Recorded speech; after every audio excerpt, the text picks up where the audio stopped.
দেশে প্রথম শব্দ জাদুঘর হলো কলকাতায়।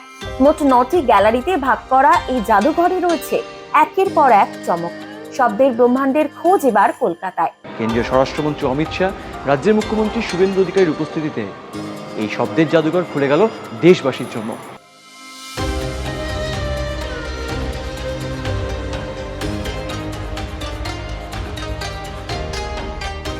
হাজার হাজার বছর ধরে বাঙালি থেকে শুরু করে বিভিন্ন জাতির মানুষ তারা ভাষা নিয়ে চর্চা করেছে।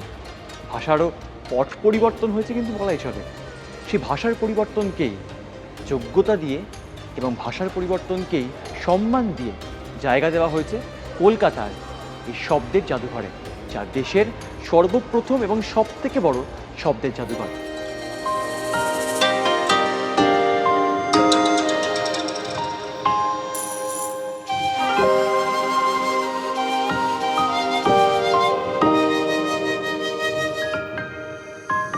ঘুম পাড়ানি মাসিমিশি জানেন তো, মানে আমি আপনি শুনে কিন্তু ঘুমোতে যেতাম ছোটবেলাতে।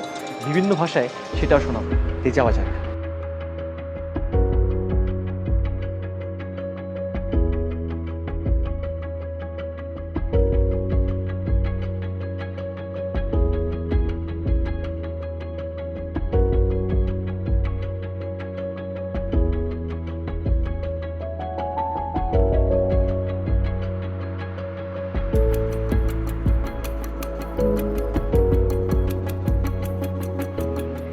ঋগ্বেদ অনুযায়ী মহাবিশ্বের সৃষ্টি চক্রাকারে আবর্তনশীল। মহাশূন্য থেকে সময়ের মধ্যে দিয়ে আমরা শব্দের জগতে প্রবেশ করি, সেটি দেখানো হয়েছে এই শব্দের জাদুঘরে।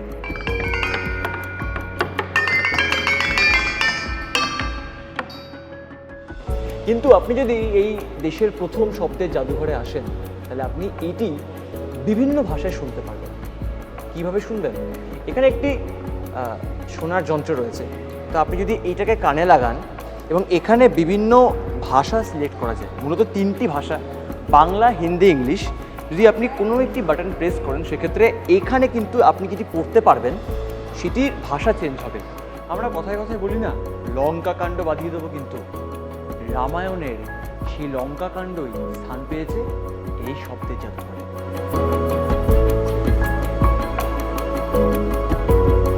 বেশি ইতিহাসের প্রশ্নে কিন্তু একটি প্রশ্ন আসতই, জুনাগড়ের শিলালিপি।